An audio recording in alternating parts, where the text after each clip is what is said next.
പുരുഷവന്ധീകരണം പ്രമേയമാകുന്ന cinema ഒരു ഭാരത സർക്കാർ ഉൽപ്പന്നത്തിന്റെ ട്രെയിലർ പുറത്തിറങ്ങി.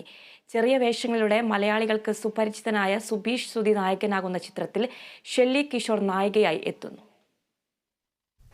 സിനിമ മുഴുനീളെ കോമഡി എന്റർടൈനർ എന്നാണ് ട്രെയിലർ നൽകുന്ന സൂചന.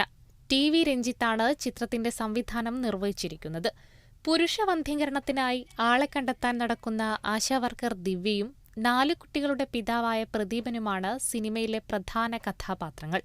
അജു വർഗീസ്, ഗൗരി ജി കിഷൻ, ദർശന എസ് നായർ, ജോയി മാത്യു, ലാൽ ജോസ് തുടങ്ങിയവരും പ്രധാന വേഷങ്ങളിലെത്തുന്നു. ചിത്രത്തിന്റെ ഛായാഗ്രഹണം നിർവഹിച്ചിരിക്കുന്നത് അൻസർ ഷായാണ്.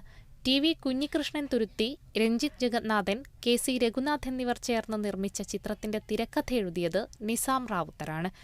വൺ ഫാമിലി എന്റർടൈനർ വിഭാഗത്തിലാണ് ചിത്രം പ്രേക്ഷകരിലേക്കെത്തുക. Entertainment desk, Kerala vision news.